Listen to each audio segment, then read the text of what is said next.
Unable to keep up with the who, the when, the why, and the how. Well, it's a little late, but this is last week's news now. What's up, guys? How you doing? Welcome back to the channel. Glad you stopped by. And if you're brand new, welcome. Grab a seat and stay a while. But do me a couple favors first. Go down and hit that subscribe button. Go next door, ring that bell. Make sure it says all so you know when the next video pops up. Hit that like button. And before you head out, drop a comment. And if you're one of the regulars here, welcome back for another round. I ask that you also hit that like button. And before you leave, drop a comment because YouTube does love the comments. And of course, share the video out on all social media. It's Monday, but this is no ordinary Monday. Oh no. This is Investor Week for Disney. That's right, folks.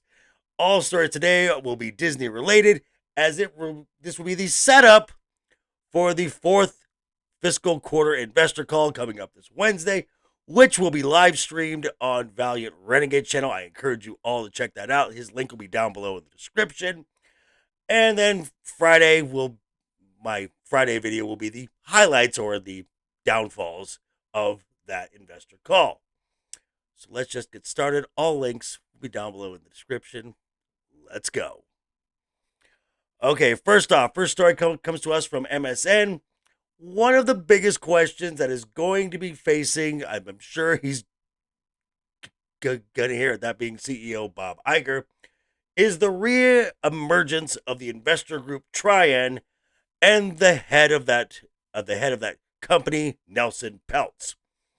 Mr. Peltz last year, with shares totaling $1 billion, engaged in a proxy war with Disney and the board of directors to force change at the Walt Disney Company.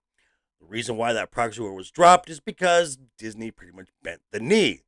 That was the firing of 7,000 employees and budget cuts of $5.5 billion.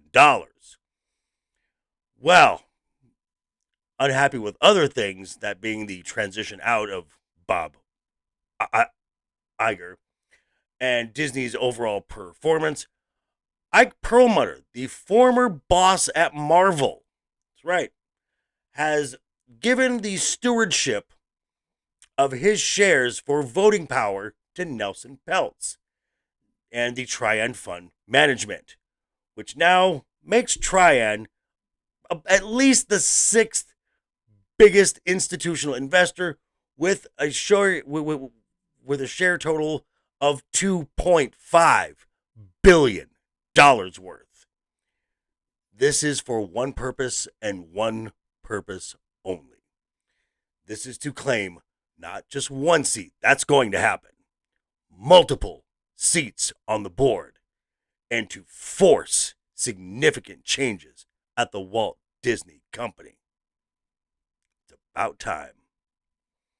Next one comes to us from Variety.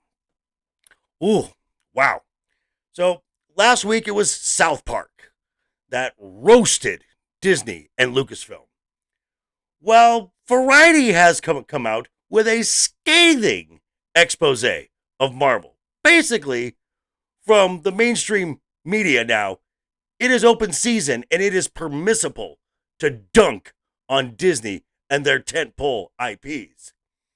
With a quote like, Marvel is truly fucked with the whole Kang angle in this article. Ooh, ouch. Now, that is regarding the second season of Loki, which no one is watching. A show which, I might add, has one of the worst viewerships according to the Nielsen charts. We've also got the Marvels opening weekend just 2 days after this investor call, which once again in some cases is projected even lower to be around a $45 to $50 million opening weekend. Dear God. Now, this article is meaty. There is a lot in this, which you better believe I'm going to be covering a lot of this on Wednesday, just prior to the investor call. But for the time being, we're going to let my friend Nerd Roddick tell you his thoughts on this.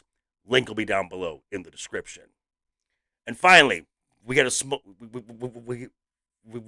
short list today, But this is for the final story of this exclusive pre-investor call show. Comes to us from across the pond at the Daily Mail.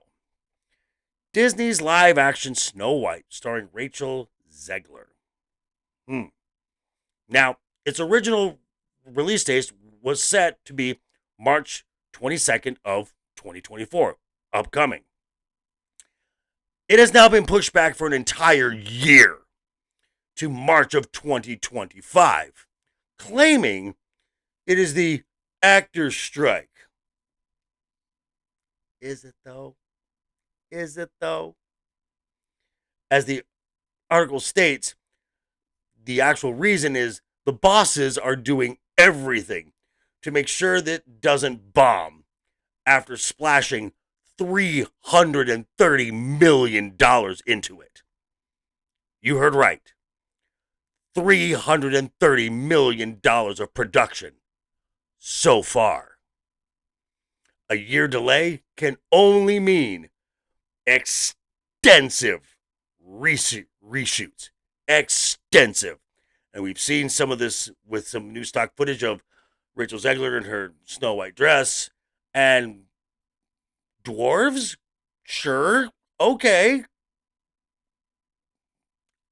They're pushing this back another year.